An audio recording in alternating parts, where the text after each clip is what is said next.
Very good morning and welcome to CIO Talk Radio. To learn more about this show, please visit www.ciotalkradio.com. And while you are at your computer, like us on Facebook, search for CIO Talk Radio, and make sure to join our conversation on Twitter in hashtag CTR Live and at CIO Talk Radio.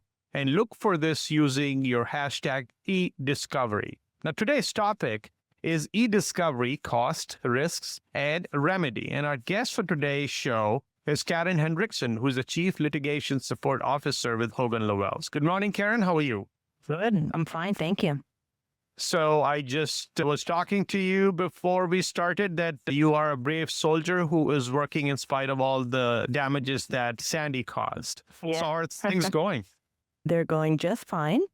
We're out of our house for a little while, but otherwise everybody's safe. Now, what is this causing in terms of the type of changes in the way that you do business? Sandy? Yes. It hasn't a whole lot because not much transpired in New York City proper. We did have to make arrangements to have people work from home. We did have to do a lot of telephone rerouting and do some tweaking on our Citrix lines because they were getting overloaded with so many people out of the office. All right. So, of course, things will get better. And I know that even when these natural phenomena like Sandy don't occur, we still have a bunch of turbulence happens in our daily lives. And that's why, to some extent, this topic is very relevant because that's what's happening in the world. It's becoming increasingly complex. And we are finding that we have to safeguard our organizations on a regular basis from the legal risks and, of course, corresponding costs. So the first question that I'd have for you is, what are those top issues that the General Counsel's office sees and or faces or experiences, which are really keeping them up at night? And are these primarily perceptions or reality? And if they are reality, are they self-inflicted, or there are primarily external factors that are causing it? I would say that there are some that are real, and I would say most of them are real. Some of them are self-inflicted. The biggest issue that I see working with clients is their retention policy and their technology issues, how to effectively position themselves for eDiscovery readiness. And often they have subsidiaries and that have very different infrastructures. So it's very inconsistent. So whenever there is a document collection that needs to happen, it really can involve many different approaches and can be very disruptive to their work cycle. So is it just about the document collection which keeps it up at night, or is there a process issue which is making them not as mature in the way when the legal risk does present itself? That's when they say maybe we are not prepared. I think that there always are issues of how much do you invest to get yourself in a position so that if you do have litigation, you're ready.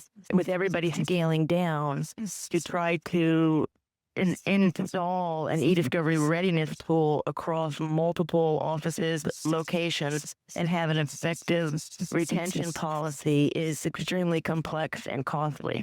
And I think that often there's a lot of lack of understanding, and so sometimes the funds are not available to do it properly. We often see clients that have purchased one of these eDiscovery ready pieces of software, but they don't have the staff to install them. And so it winds up being just as if they had not done it at all. So you really do need to do a comprehensive analysis with a consultant and have somebody come in and set these systems up. And you need to have a lot of time for testing, and you need to have somebody on premises who knows how they operate.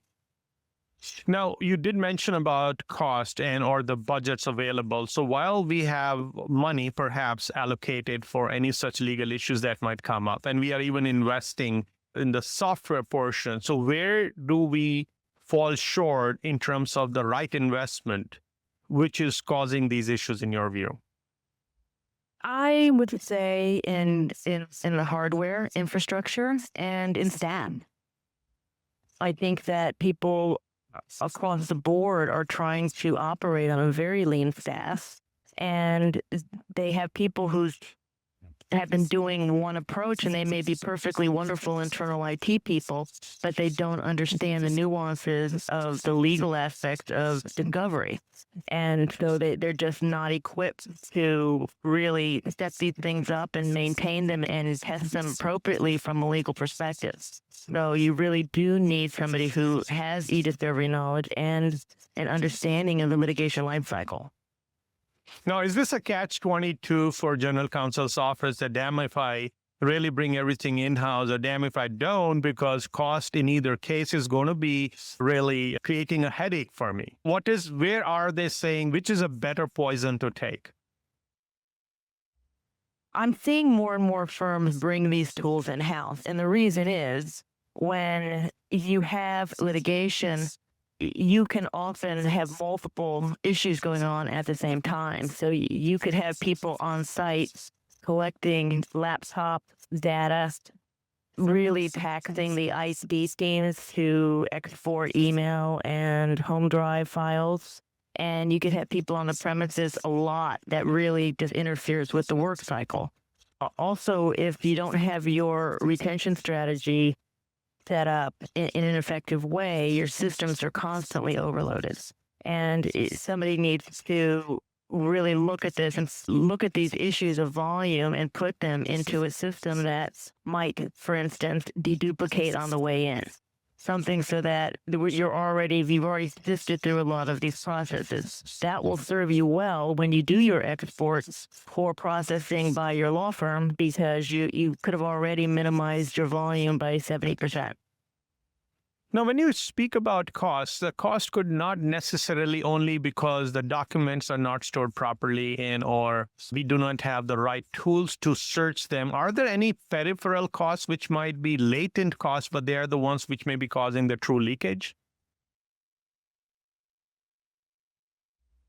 I'm not sure I understand exactly what you're asking. Do you mean costs of the litigation itself? You see, the reason I ask this question, because we immediately say that, okay, eDiscovery has a cost, or the very litigation process has a cost. So there are costs regardless. Which one is causing the most headache? Because we say cost and risks, and we want to balance the two. But where is the cost really coming from? For what area are you signing the biggest checks for? I would say that the biggest checks are signed at the time of document review and by staff attorneys and associates at the law firm.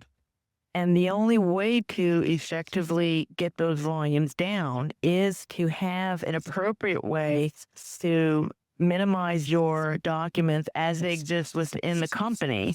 Again, perhaps deduplicating things on the way in, having them indexed properly so that you can search documents with a better relevancy hit. And then when you go through the process, you're already minimizing the volume that starts. Because if you just throw everything in the kitchen sink in every step of the way, that undue volume is going to follow you and haunt you and cost you a lot of money. Between running key term searches, between processing it, between hosting that data in a database and paying people for months to go through documents, many of which will be highly irrelevant and duplicative on some level. Now, hindsight is 20/20 for most of us, and there are organizations who may have faced a litigation, and that's when they went through this eDiscovery process, and they found that the origination of the data or the way it was cataloged or coded wasn't appropriate, and that's why when we did come to this juncture where we have to perform eDiscovery, it was coming out to be cost prohibitive.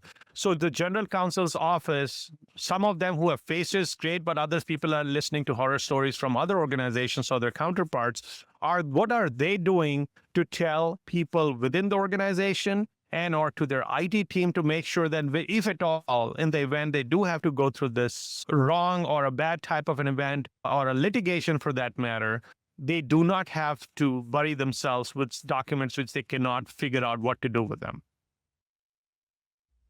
I think that that most firms that we deal with, or most companies that we deal with, are tasking their IT teams to come up with an approach to house the data in a way that you can target your documents more easily, that they're tied more to the individual business unit.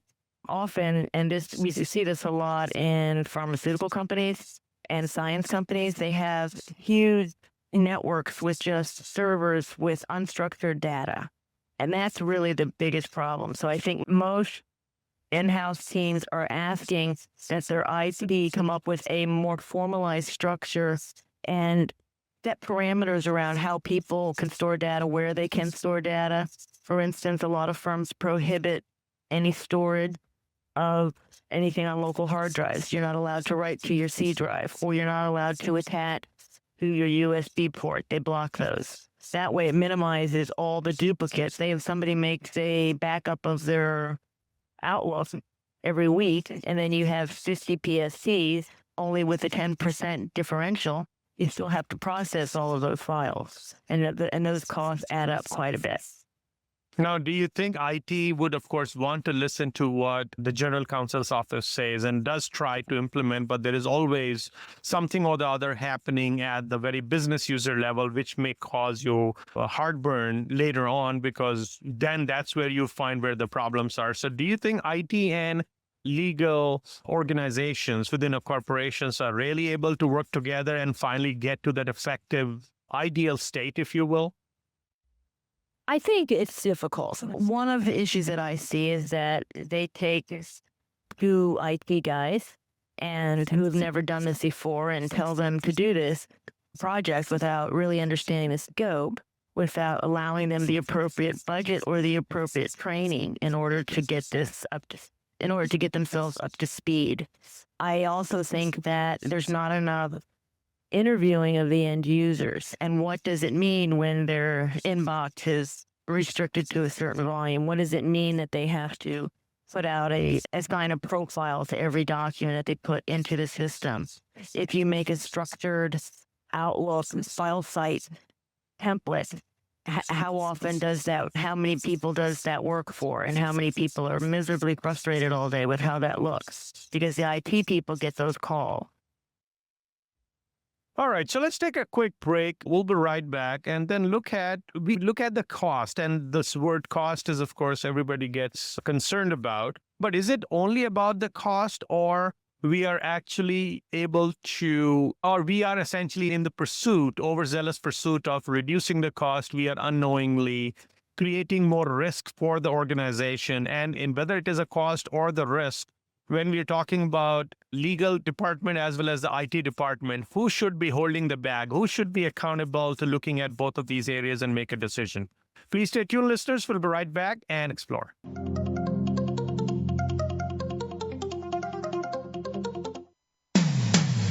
When it comes to business, you'll find the experts here. Voice America Business Network.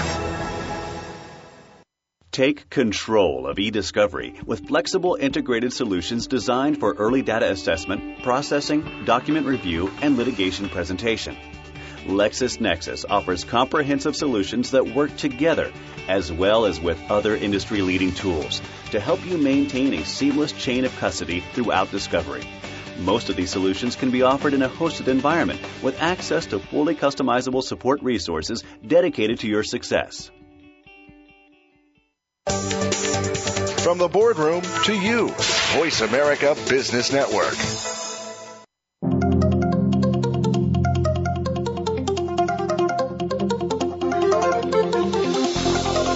You are listening to CIO Talk Radio with Sanjog Aul. To learn more about the show, please visit www.ciotalkradio.com. If you have a question or comment, call toll-free at 1-866-472-5790. That number again is 1-866-472-5790. Now, back to the show. Here's Sanjog Aul. Welcome back. So in the first segment, we spoke about cost, and that is what has been giving people the headache or a perceived headache. But then what about the risk aspect of it? Do you think we could just be trying to squeeze the penny and in that process increase risk, which could have its own direct and indirect costs? Karen? Yes, I think that I do think that you need to be careful that you look at what the legalities are as far as really trying to trim your volume. You need to stay on top of industry trends, and you need to make sure that you're not deleting items or going into system changes without appropriate documentation. That, for instance, I've seen companies that migrate all of their email, but they just do it prospectively. Even though there could be an ongoing litigation, you have gotten rid of all of your evidence, and you could get yourself in a lot of hot water from a spoliation perspective. And I do think that there isn't enough understanding of what those rules are and what the commonalities are of how this work is done, and that you really need somebody with an eDiscovery background to talk to the general counsel. I think that's where the law firms have a niche market that is going to continue to grow. Now, Karen, you must have observed the IT department at a corporation or the general counsel talking to each other. What's the conversation like? Who is telling who what to do? The law firms are generally doing the consulting for the company. Okay. And then how's the conversation going between the IT and the general counsel's office with respect to eDiscovery? I think there's more open dialogue, but I still see instances of the ITs just giving their marching orders without an understanding of the complexities, without doing appropriate interviews of the user base, and without allocating an appropriate budget or getting somebody on board to guide the IT through the installation. Because I work a lot in litigation support, I'm quasi-IT, and often I'm quite stunned at how little the IT teams really understand what we do. They know what we do, but their world is very different. And a lot of the rules that are set up by the IT teams stymies the eDiscovery people and the eDiscovery goal. And I think that there's just not enough joint communication. It's more, I need this, go get this done, and not allowing for full-blown discussion. And if there are gaps, and as you mentioned, like they may not understand it and they're just given marching orders, and things are done with the best of ability and knowledge that IT people and the leadership would possess. But when it comes to a situation where you have litigation and you are looking at what kind of documentation and checks and balances were put in place and they were not in place to the degree that you expected, who holds the bag? Who gets fired or gets their hand slapped? I would say it would fall more on the general counsel's office. Often IT is not, when they're doing a migration or a system upgrade, they're not necessarily focused on impending litigation.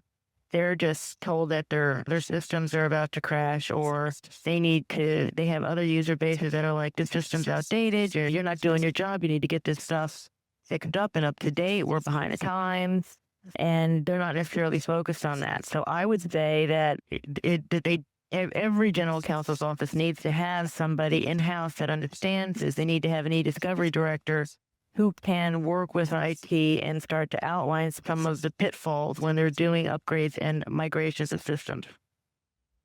Now, you mentioned that there should be somebody on the legal side. Now, are they the type of, would they be your counterpart, like you are litigation support lead for a law firm? Similarly, would you have a person with your type of background in a corporation working in general counsel's office, directing and or working with IT to make things happen? Ideally, yes. And when you use the word ideally, that's a qualifier. So is that not done so? I don't see it always, but I'm seeing more of it.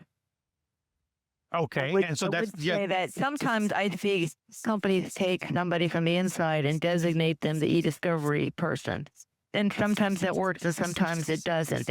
You often need to recruit from the outside and find somebody who has an in-depth knowledge of these areas and have them work with the attorneys so that they can relay the importance of the eDiscovery rules and why they need to do these things, and to advise the general counsel on why they need different budgets, and to work with IT on timelines and approaches and documentation.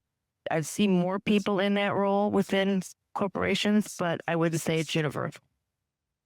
Now, when we do look at e-discovery process, and there is a tendency for it to always be compared whether it is better done in-house or outsourced. And somehow, the very basic premise of these conversations that are happening all over is that people say the law firms end up charging a lot more, or there is a lot more cost involved when we were to get e-discovery done at a law firm versus doing in-house. Is there a reason why that cost is high? It's just because you have the right type of eyeballs from the get-go who are looking at it? Or are there inefficiencies at a law firm level? Or there is actually that much work involved, but people just simply don't get it, that even if they were to do it in-house, it will be comparable too in terms of costs? I think that it takes so many people and such a dedicated infrastructure and support teams to be able to bring these processes in-house. I personally don't necessarily think it makes sense. If you have a vendor whose sole job is to process eDiscovery, say often it will take them 5 years to get an installation of something like irrelativity and to really work with it and integrate and a front-end interface tool and make it so that it's quick and that all the kinks have been worked out of it and that they can support it and they have enough people on site who can guide either the clients or the law firm through the process. Even as this debate happens also within law firms, whether we should be doing processing in-house. It's generally, from my perspective, not that cost effective. Certainly, we have capabilities in-house. We have the ability to process data. We have several robust tools like law to process data. But I don't think that I don't think law firms necessarily are doing the best thing if they want to turn themselves into a processing shop. I think it takes too much of a head count. It takes too much of an investment. And the technology changes so quickly that often by the time you get up and running, you're already obsolete. If you were to stand outside of your current role that is representing a law firm and become an unbiased independent consultant, and you were invited by a corporation to say, I need help with e-discovery costs and risks, what would you do to say, help me help you by getting some things done at the corporation's level and not send a whole lock, stock, and barrel to the law firm so that only the right pieces are sent to the law firm for the right quality of processing, so you get best of both worlds, and in that process perhaps bring some efficiency, some reduced cost, as well as reduced risks? I would again look at an eDiscovery readiness tool that would allow you to index your data as it is created, set up parameters to limit what individual users can do and store locally, and make sure that there's somebody in charge of working with the outside counsel to review statements of work, look at what vendors they're using, look at pricing, and also to make sure that things are tracked internally. The biggest piece of all of this is to get appropriate documentation outlining why you did what you did. I worked for a major pharmaceutical company at my last firm, and we collected some of those people's hard drives over and over again. And it was just a waste of time. It got processed many times, and it was very difficult for them to track when they gave a person X's hard drive.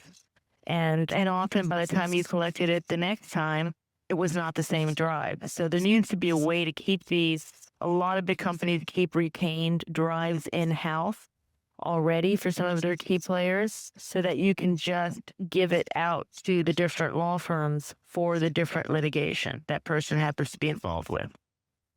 Now, we spoke about some inefficiencies or some areas where a corporation could reduce the overall footprint of the type of documents and data that they need to be presenting to the law firm. Now, once the data does reach the law firm, are there any issues with that side of the house which could otherwise be causing some cost escalations and risk increase, which many people complain about? I'm sorry, could you repeat that again? Yeah, so the law firm, so you received the data. There were some issues at the corporation level. Now the data and documents that you asked for as a law firm to perform the e-discovery processing reaches the law firm and your own crew is working. I'm not saying particularly your organization, but any law firm. Are there specific areas or gotchas or pitfalls that a law firm has to watch for, which could be unknowingly increasing the cost as well as risk for their customers? I think that people need to spend a good deal of time analyzing the data, what they're really looking for, determining key terms in advance, and coming to really people should be agreeing on these. The meet and confer is not used as effectively as I think it could be. Everybody saves a lot of money if you can agree on key terms in advance. If you're going to guess at your key terms, you could wind up having to do all of these machinations where you do one run and then it turns out that's wrong and the judge makes you search for this, but you need to be what you've already reviewed, but it could be in the same document. It does have a lot of wheel spinning. If you can get that agreement up front, I think you save a lot. Everybody should be looking at two-tier processing from my point of view so that you're running key terms and that you're deduplicating from the onset. Another area that I think that people don't see from the vendors that I work very hard to make sure I never see on a bill is paying for inflated volume due to the nature of PST. When vendors blow these PSTs out in order to run the search terms, their volumes can increase 2 to 3 times what the original source is. But then it immediately drops because they sniffed out all of the duplicates. I don't think that the client or the law firm should pay for that inflated volume. And I think it also throws the budgets out the window. And many of these vendors who do this give very inexpensive baiting type pricing for this, and you wind up still paying more than you would have if you'd gone to a more reputable vendor. So it's the vendor selection and your whole ecosystem, maybe at a corporate level and or at the law firm level, whatever type of solution providers and vendors that you choose is going to become crucial to how well you deliver on the eDiscovery process. Am I correct? Yeah. All right. So let's take a quick break, listeners. When we come back, let's look at what if we did everything we were supposed to do, maybe at a corporation's level, within the general counsel's office, or at a law firm. And then the final resulting evidence that is presented is inadmissible. What then? What do you think could be happening there because of which we had these type of instances go high in number and frequency? Who's responsible for preventing such an outcome and also should be bearing the related costs? Let's explore that when we come back. Stay tuned.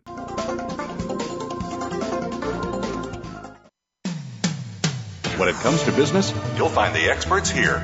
Voice America Business Network. Take control of eDiscovery with flexible integrated solutions designed for early data assessment, processing, document review, and litigation presentation. LexisNexis offers comprehensive solutions that work together as well as with other industry-leading tools to help you maintain a seamless chain of custody throughout discovery. Most of these solutions can be offered in a hosted environment with access to fully customizable support resources dedicated to your success. When it comes to business, you'll find the experts here. Voice America Business Network.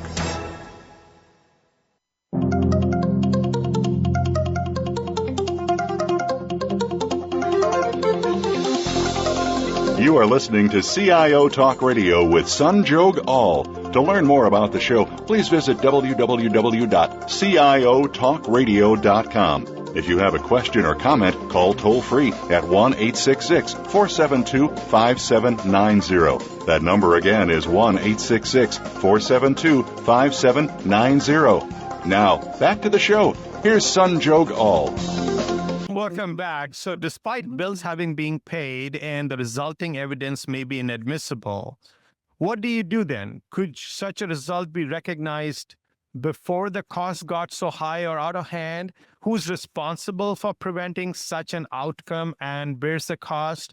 And where could things be going wrong for something like this to happen? Karen, why is this happening? I've never seen that happen, to be honest, to the kind of degree. I think that the cases morph over time, and that's why we generally collect a little more broadly than we think we might need to. I would say if you were to ever come to that kind of situation, it would certainly be both the general counsel and the law firm's responsibility to know what types of documents that they're going to be able to use in their case. And that they should be in sync and having conversations about what types of documents are going to be, or the courts are going to allow. It's definitely a lawyer question. Now, do you think when you mentioned that you've not seen this happen, so this is like few and far between type of instances, and it should have no bearing on how the corporate general counsel's office processes the very source data and how law firms process the evidence, eventually churn out the evidence without any fear that this is truly being admissible or the percentage is way too low for you to really lose your sleep over it? I have not seen that be a big issue. Which is a good thing to know, that all your money was not sent down the drain. No, totally understand. Now, when you do talk about this whole process, and you did mention about people using software or technologies or solutions, what's the landscape looking like right now? What type of solutions are best for handling this whole e-discovery process, may it be at the corporates level and or at the law firms level? I think that there is a big move towards this computer-assisted coding. And that is because the largest part of your expense is in the attorney review of these documents. Even if you use outside agencies for a fraction of what an associate bills, these costs can go up into the millions quite easily. What I see people wanting to do is to refine how they use their key terms and use some of these computer-assisted coding functions to train the documents that and the reviewers so that they can really start to automate a little bit the basic relevancy calls. You're always going to have privilege issues and things of that nature that you're going to need hands-on, but the linear review is not necessarily going to be what I think people do in the future. Do you think this is not truly a magic bullet where you just have a software go through everything and have an attorney come at the last moment, just take a cursory look and be done with the discovery process? No, I think you need to have the attorneys at the front end. And I think that's one of the misnomers of computer-assisted coding. You need to do the work on the front end. You need to establish what your issues are and what kinds of documents you are interested in and train the system on the front end. What type of solutions, technology solutions, would you truly, at this stage of evolution, wherever they are, which are promising they're promising some success or a good aid to the discovery process, which ones would you keep in your arsenal? Probably one of the least aggressive is the relativity analytics. I see a lot of people using those because you can take advantage of some automated computer-assisted coding of documents, but you're not just funneling something through with a set of rules and having something spit out the other end. This way, you can, depending upon the sensitivity of the case, some people might want to lay eyeballs on a majority of the documents. And you certainly want to identify which ones you're going to produce now and keep the other ones at bay. And here, if they're determine that there's 97% chance that they're irrelevant, you can always put them to the side without risking withholding your documents. You can do things in a very smart, methodical way that doesn't put you up for any kind of a sanction or accusation of withholding documents. It's just critical that you do have appropriate documentation and that you do have a more senior person on your team do the initial training of these systems. I think often they have the lowest level person on the case team do these, and it's not effective. You need to have somebody who really knows the issues of the case, spend a little upfront time training these document tools. Now, we did have a LinkedIn conversation a couple of days back where people were suggesting different solutions, and we were talking about the DIY, the do-it-yourself. We take pride in doing things ourselves many a times. But to what degree would you recommend DIY to a general counsel's office? I I know think this might cannibalize into your revenue stream, but still from an outsider, since you also represented a pharma organization in a similar capacity. So would you have brought eDiscovery in-house and or selectively done it in-house? I think that it's a good idea to have, like I said before, to have an eDiscovery consultant director of some kind in-house. I think that for small cases, it might make sense to have some limited processing tool, like an eScan or a law processing system, so that you can get things down and dirty into something like a concordance or summation, or some people are even doing that in relativity in-house, so that for cases that you're not quite sure where they're going to go, so that you're not spending a ton of money on something that might fizzle. I think that there is a place for that. You just have to, you generally are not successful if you're going to put that on the backs of the people who are already there, just because you don't want to increase your head count and tell them now they have to learn this new skill. Sometimes that works if you have somebody who's highly motivated and interested, but often you just have somebody who becomes honestly more of an impediment to getting things done from a law firm perspective.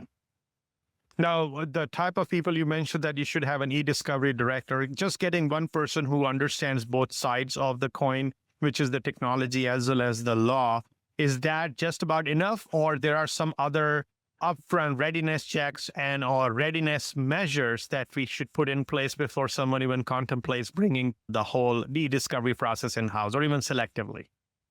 I do think that people need to look at tools such as eVault. There's a lot of these vaulting tools that can be installed for both the emails and non-email type documents, and have a setup in advance so that you can get to your documents when you need them. I think that is something that's very important, and that also doesn't result in a fire drill for your IT team every time you have to do a collection. And it also allows them to understand a little bit more what you're trying to do. Sometimes I'll get stuff searched without any conversation. I'll have things searched in Outlook that are not really valid searches. They have not given me what I need just because they're so busy, or they roll key terms and give me one giant PST not broken down by custodian because nobody's bothered to communicate with the IT team exactly what we need.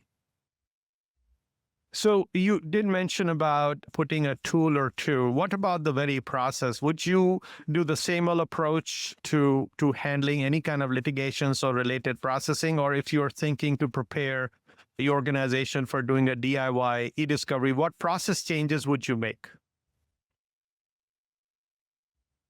I think that there's only so much that you're going to be able to do yourself. So no, I wouldn't really change too much. You would have perhaps a couple of sheets of law or eScan it or some kind of a tool, and so that you can do a limited number of files in-house if need be.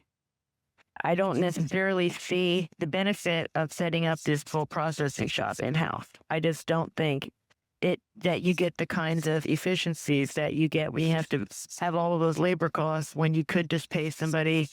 If the prices have gotten so low, you could pay somebody $300 a gig to process everything, including key term searches, and it doesn't necessarily make sense to bring that in-house. And if you were to do the math in where we either try DIY or compared to do only incremental or selective processes brought in-house and rest is sent to the law firm, has anybody done any research in that regard to say what's the net profit or a net savings you could get by things at least to some degree in-house versus giving lock, stock, and barrel to an outside agency, like a law firm?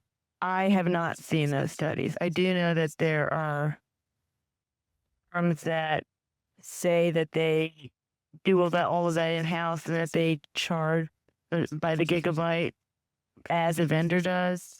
I think there's so many exceptions to every rule in those instances for people who don't want to be billed for that time by their law firm or in-house. I think it can create a conflict of interest as well in some areas. And I do think that there is always the issue of an arm's length transaction between your processing and your production set that should be maintained for the safety of the corporation.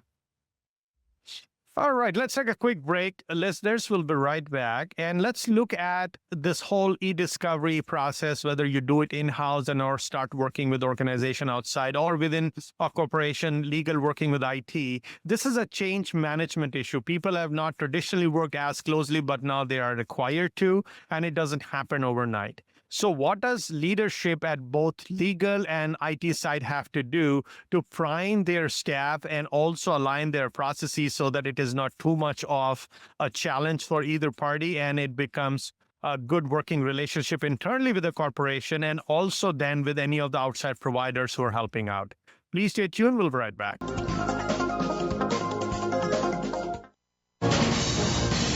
Voice America Business Network, the bottom line in business. Take control of eDiscovery with flexible integrated solutions designed for early data assessment, processing, document review, and litigation presentation. LexisNexis offers comprehensive solutions that work together as well as with other industry-leading tools to help you maintain a seamless chain of custody throughout discovery.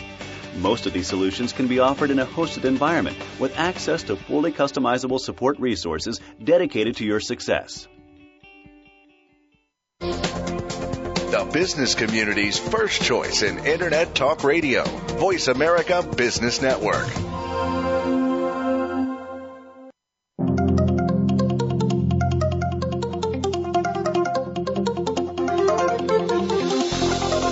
You are listening to CIO Talk Radio with Sanjog Aul. To learn more about the show, please visit www.ciotalkradio.com.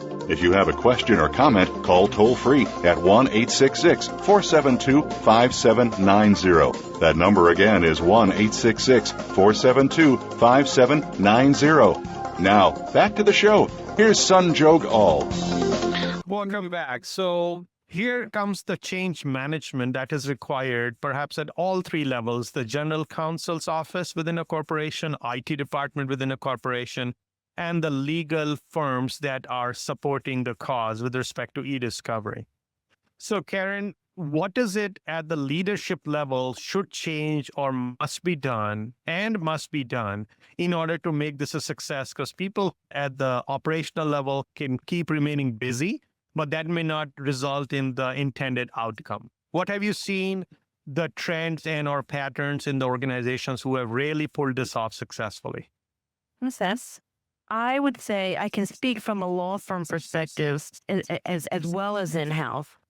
For instance, when I came on board here at Hogan Lovells, we created this practice support group, and there was a lot of support from key managing partners to say, we have these issues, we want to have oversight, we're going to invest this kind of staff, we're going to invest this kind of money in infrastructure, and have somebody whose job it is on a senior level to support these initiatives and try to push them through the firm so that people are all doing things consistently and that everybody has an opportunity to understand why we're doing what we're doing. The same thing should happen in-house. I really think that the attorneys like to do their own thing. That's just the nature of how they are. And they often think that a lot of what eDiscovery entails is more of an impediment than a help. And you need somebody who's got a good personality, who's got a good interest in this, who can go out and sell this to the attorneys so that they understand why and that they get interested in it, and they also feel risk averse enough to not want to short shrift the processes. And you need to have people at very high levels who actually believe in this, who are willing to spend some time having side conversations with people who don't see the relevance of this. People like me in the eDiscovery world, you frequently get comments from senior counsel going, I know nothing about that, don't care about it, never going to do it. That takes a lot of marketing and patience to try to get through to those people so that you can, as a firm, have a projection of how you handle technology on behalf of your clients in a comprehensive way. Now, this is not a very old phenomenon. While we had been doing discovery process, but eDiscovery is relatively new. You cannot truly find as many leaders who would have prior experience doing it. But what would be the type of traits you would look for at all those different ends so that the end result is desirable? If you were to bring people on board as leaders. I think that you need somebody who's interested in technology. You need somebody who understands the connection between the marketing of your firm and of your company and how it ties to being up to date with technology. I think it's no longer considered hip or okay to have no knowledge of what's going on. Attorneys are required to understand this, and the rules have been quite clear that lack of knowledge of how these processes work is not an excuse for not following appropriate industry standard procedures. So I want somebody who knows technology, understands the risks, knows how to let people who do this, like me and people under my team, do it, enact best practices, and give them the support with an appropriate staff that they need to get this done, and do roadshows and internal training to let people know why this whole industry exists and why it's really important as a firm to pay attention to it. Now, truly, is this Wild West, or are there any standards and benchmarks that have already been established which someone can look up to? Because there are people who want to do this, they're on the fence, but they don't know how. So has something been developed, or is something in progress, which is one version of the truth on how you go about, in a best possible manner, handle e-discovery processes, whether in-house, DIY, or outsourced? I think there are developing standards. There still isn't enough of a playbook for my taste, but we're starting to get there. I think you have the DONA conference, you have a lot of think tanks. There's an organization that came up, kind of AEDS, that now has a testing mechanism for e-discovery people to kind of look at what the basics are. I think that there are best practices that are at play, and there are books. When you look at the rules of the rules of civil litigation, they're vague, but they do give you some pretty solid outlines. And I do think there are developing standards that are acceptable and some that clearly are not. And it's not quite the Wild West. It's not quite firmly established yet either. I think it's still a little bit in the middle. When it comes to the policies and compliance mandates, is government really helping? Are the policymakers really helping making this a realistic, doable initiative, or is it only causing us more heartaches and more sleepless nights? I think that the government agencies have too many variables. From my experience, you have the DOJ does things one way, the SEC does things another way. At the SEC, between different agents, you'll have different requirements on how people want to receive data and different levels of knowledge. I think there's still a ways to go to standardize that. I think that clients and law firms both feel frustrated that even though you'll have a production standard that the DOJ will issue, that there's still a lot of wiggle room and a lot of openness that makes people feel that they're not always 100% sure that they're in compliance. And I do think that these agencies need to, and the courts need to, be a little more specific going forward. So overall, what do you think can these all different entities, maybe the stakeholders, general counsels, legal firms, technology solution providers, as well as policymakers, can do together or in their respective roles to make this e-discovery a more manageable and cost-effective process, and it also helps reduce the risks or safeguard controlling risks? I think and this may be counterintuitive to how attorneys want to approach things, I think if we can just jointly within a litigation establish some ground rules, you don't have to fight over the e-discovery and everybody can lessen their burden. Often it's a money game. So people are fighting and putting undue demands on, and just as a way to get the other side to back down. And I know that's part of the law, so I don't want to tread into what case strategy is. But sometimes I see costs escalate in a way that is just not necessary based on just a lack of understanding and a lack of wanting to sit down and go, in this particular case, the discovery is not going to make or break the case. let's minimize costs on all ends. Let's try to do this together and cooperate. Sometimes the area of discovery and what's happening is going to be critical to the case, and then that's going to be something that you're going to want to use as part of your case strategy. But I think there's at least half the time where people could come together, agree to minimize, focus their discovery demands, and be a little more reasonable so that both sides can gain. On behalf of our show and the listeners, I'd like to thank you so much, Karen, for sharing your thoughts about eDiscovery and its related costs and risks and what remedies can be utilized to make it a more manageable process. Thank you very much for having me. Thank you so much again. And listeners, please join our conversations on LinkedIn, like us on Facebook if you enjoyed this conversation, and also follow us on Twitter. Thank you again for listening to CIO Talk Radio. This is Sanjog Aul, your talk show host. Till next week, take care and God bless.